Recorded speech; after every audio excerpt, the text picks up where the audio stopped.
Capítulo 20. Dia da Terra. O quinto dos 5 dias de Nova Éter. Esse era o dia de folga dos homens, das mulheres e das crianças, que trabalhavam ou estudavam nos outros 4. Mas também o seria ainda que aquele fosse o primeiro, ou o segundo, ou o outro que não o quinto dos dias, pois ninguém se esquecera da chacina ocorrida no anterior dia do fogo, apenas porque dormira muito mal uma noite. O estado de sítio passaria a valer e seria seguido com rigor a partir daquele dia, com certeza. Os sinos já estavam posicionados para serem acionados nos momentos corretos, e os cochichos das pessoas nas ruas não deixavam ninguém se esquecer das mudanças que iriam acontecer. Já que o mal havia retornado, as pessoas de bem desejavam novamente extingui-lo. Como deve ser fácil de notar, o estado energético de Andrane estava pesado, triste, mórbido. As pessoas quase não saíam de casa, o comércio estava fechado e até mesmo Majestade não iria funcionar para mais uma apresentação de caçadores de bruxas, como vinha acontecendo 2 vezes por dia no Dia da Terra. A própria trupe de teatro havia se reunido para pensar se já não seria melhor avançar para outra cidade, pois parecia que levaria tempo até que Andrane superasse as consequências do ataque sofrido. Alguns locais ainda abriram as portas naquele dia, e por ordens reais apenas. Um desses era a Biblioteca Real, que, se não estava completamente vazia, possuía apenas 3 pessoas, e uma delas era a Sra. Stephanie, a bibliotecária, e talvez não cause muita estranheza a informação de que as 2 pessoas que não deixaram a Sra. Stephanie imersa na solidão fossem os irmãos Maria e João Hanson. À frente deles, livros. Muitos livros. João havia conversado com a irmã sobre os estranhos desenhos que viu, e Maria muito pouco falou a ele sobre o professor Sabino e suas teorias complicadas, mas ambos estavam ali pesquisando sobre assuntos pelos quais a Sra. Stephanie jamais havia visto algum jovem se interessar na cidade. Eram livros que tratavam de assuntos como idiomas antigos, culturas de antepassados, rituais estranhos e até ocultismo. Maria desenhou as figuras relatadas por João e ambos buscavam entender se aquilo era uma mensagem ou um desenho. João também tentava juntar um quebra-cabeça que a princípio parecia sem lógica, ou não.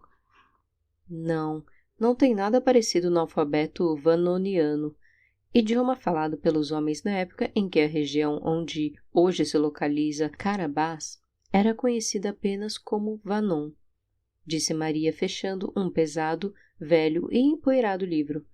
Achou alguma coisa?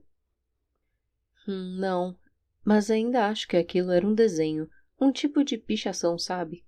João concluiu, sem tirar os olhos de um livro de ocultismo com diversos desenhos esquisitos. De repente, será que eles vão consertar hoje a estátua de Primo? Ficou horrível sem a cabeça, né? Maria mudou de assunto. É verdade, ela estava pichada ainda. Saco, não consigo achar nada. Pichada, é? Maria olhou para o alto e desfocou o olhar. Estava cansada de olhar livros. Cara, vou desistir. Deve ser idiotice achar que tem algo demais naquelas pichações. João, essas pichações que você viu na casa do Sr. Basbaum ficavam de frente para uma janela? Nem Maria sabia explicar direito por que esse raciocínio lhe veio à cabeça. Como é que é? Quer perguntar nada mais difícil, não? É sério. Lembra do lugar? Toma, desenha aqui a sala que você viu. E Maria ficou observando João desenhar o local. Ele demorou, e a dúvida estava exatamente na posição da janela, pois sabia que era esse detalhe o mais importante para a irmã, embora nem ele nem ela soubessem ainda direito o porquê. De qualquer forma, desenhar fez bem à memória e ele relembrou o local exato, ainda que não com tanta firmeza quanto afirma agora. Assim, a janela ficava na direção da mensagem. Cara, acho que é isso, mas não posso dizer com certeza. Maria não escutou. Estava concentrada na informação recebida, e mais parecia seu professor, fazendo vez ou outra sons parecidos com Eu olhei algumas casas com o professor, e nenhuma delas tinha a parede virada para a janela pichada. Essa é a primeira.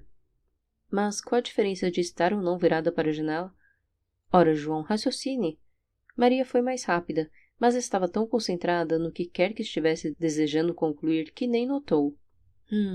Repare que João poderia ter se feito de vítima ou se irritado com a irmã, mas ele sabia que, se Maria tinha que lhe mandar raciocinar, era porque não estava tão concentrado como deveria.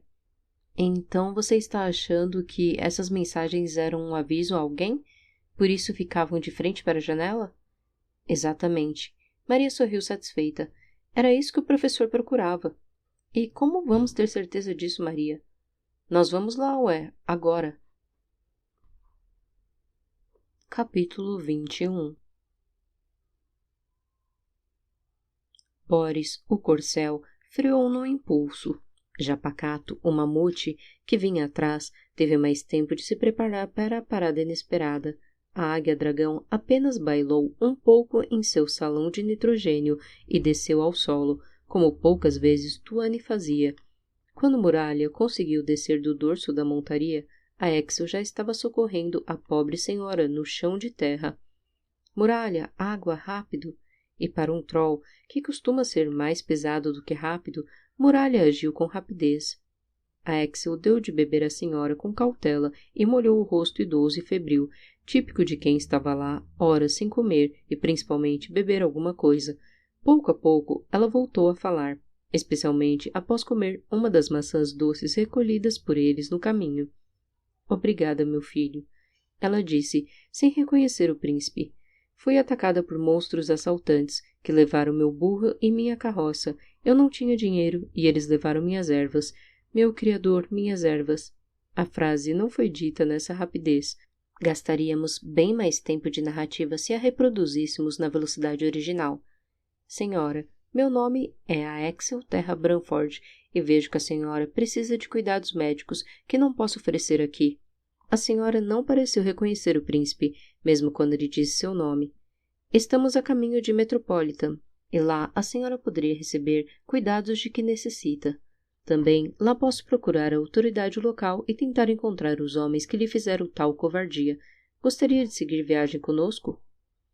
Muito gentil de sua parte, meu jovem, mas não posso, não. E mais um tempo levou até que ela tomou fôlego e voltou a falar. Curiosamente, havia plantas e galhos nas mãos dela, assim como outros espalhados pela estrada. Tenho de voltar a Andraine, e o mais rápido. Minha filha morre, e apenas eu sei como tratar a febre que mata aos poucos. É um remédio de família que minha mãe fazia, e a mãe dela já havia aprendido com uma antiga avó, e nós mulheres fazemos em chá. E vai salvá-la, eu tenho certeza. Sim, vai salvá-la sim. Eles levaram minhas ervas, mas consegui arrancar um pouco antes de partirem. Oh, boas fadas, espero que a salve sim. Mas eu temo não conseguir mais chegar em tempo de... Oh, meu criador. A mulher olhou para baixo. O conflito era óbvio. A Axel olhou na direção do leste. Andraine estava lá embaixo. Ele já havia percorrido mais de meio caminho até Metropolitan e sabia o quanto iria demorar para aquela senhora chegar à cidade. A vida da filha realmente estava ameaçada. Se ela era mesmo a única a conseguir preparar o tal chá milagroso, seja lá o que um chá misterioso assim deve conter, e o príncipe olhou na direção de Metropolitan e olhou para o céu. Sabia que, mesmo em um corcel comum, ela talvez não chegasse em tempo suficiente. Seria preciso mais que um corcel, seria preciso o maior de todos. Seria preciso Boris. Entretanto, se ele providenciasse isso, muitos dias a mais deveriam ser contados em sua viagem, e os seus planos, já frustrados, frustrar-se-iam muito mais. Suspirou. Estava confuso e não sabia o que fazer. Não sabia se agia com a cabeça ou com o coração, o que era típico de um ser humano. Olhou então para os olhos de Tuane, que o estavam observando muito de perto. Os olhos de uma águia-dragão intimidam o observador, pois refletem a imagem de volta de uma maneira distorcida, reproduzindo o sentimento da pessoa. No caso, a Axel se viu nos olhos de Tuane com expressões confusas, tendo de optar entre razão e emoção. A razão lhe mandava seguir, pois não podia mudar o mundo sozinho, e a tendência era que, mesmo entregando seu corcel e dando tudo de si, a morte da filha da senhora ocorresse. Já a emoção lhe mandava entregar o cavalo, pois enquanto há vida, há esperança. Muralha o observava de longe, agradecendo naquele momento estar na pele do troll e não do humano. e o príncipe então tomou a decisão. Pois Boris será a melhor montaria que poderia ter em todo o reino, boa senhora. Venha, monte neste animal, que a levará com a rapidez do vento e salvará sua filha, tenho certeza, e rezarei ao Criador por isso. Para que a Axel chegasse a essa decisão, antes pesou os conflitos do pensamento e trocou a visão específica pela qual enxergava a situação. Sua razão reparou então que a situação ali não era mais do que a seguinte: a desculpa para desejar seguir, que não poderia mudar o mundo sozinho, não passava de outro nome para egocentrismo e seus derivados, já que o ego enxergava um indivíduo diferente e independente de outro, de uma maneira que, se eu ferir você, por exemplo, isso não me causará nenhum mal. Além disso, o ego acredita na autopreservação, a tendência que enxergava de não haver tempo suficiente, ainda que lhe entregasse Boris, era uma forma delicada de não se sentir culpado e transferir a culpa para o terceiro inocente, o próprio tempo. Além do mais, se a senhora foi assaltada e machucada em Arzalon, a responsabilidade disso recaía obrigatoriamente sobre as autoridades que a governavam, e a maior autoridade de todas era o seu próprio pai.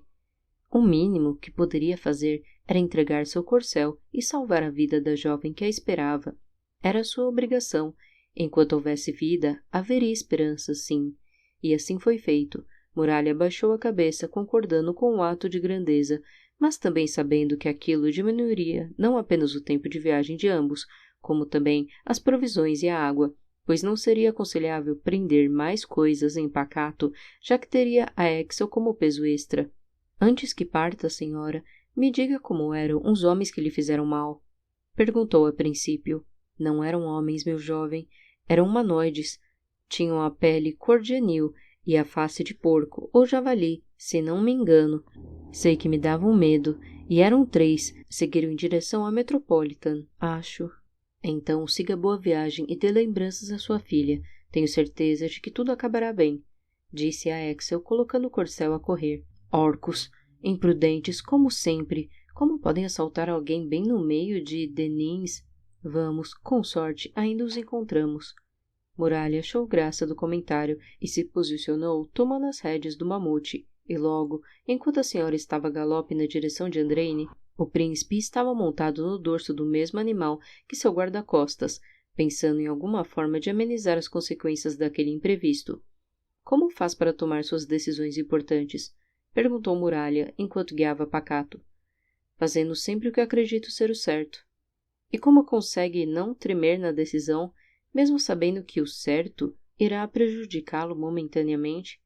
Isso era complicado realmente de ser entendido na cabeça de um troll, pois essa raça pensa a vida de forma diferente dos humanos, o que é natural, ou do contrário seriam humanos, e não trolls. Com fé. Capítulo 22. Casa dos Basbaum. A residência invadida estava intacta e apenas no dia seguinte uma autoridade real tomaria alguma providência quanto a isso. A menina parou na entrada, procurando alguma coisa. Era incrível a influência de Sabino sobre ela, modificando pouco a pouco e em pouco tempo de contato até a forma de raciocinar e de observar as coisas e as pessoas. O que acha que significa? Perguntou João. Estava de frente a algo totalmente imperceptível antes, mas pelo qual Maria parecia se ter interessado. Um desenho que mais lembrava um morcego negro como ébano na parede de entrada, próximo à porta. Sei lá se é mesmo, mas parece com aquele desenho pichado na estátua. Mas pode haver desses em mais um monte de casas. Talvez.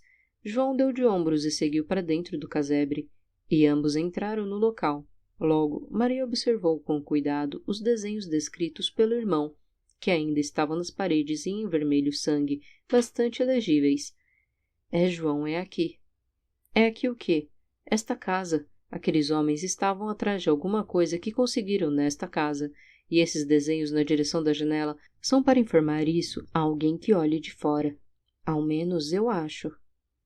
Caraca, será? Mas o que poderia haver de valor aqui na casa dos Basbaum? Não sei. Vamos dar uma olhada em tudo. Mas nem João nem Maria iriam olhar o que quer que fosse, pois um baque rangeu a madeira, uma gota de suor percorreu o pescoço, as mãos começaram a tremer, os pelos de ambos se eriçaram, os corações pularam do peito para a boca, o nariz de João voltou a sangrar, e ambos descobriram que não estavam sozinhos como pensavam, naquele lugar.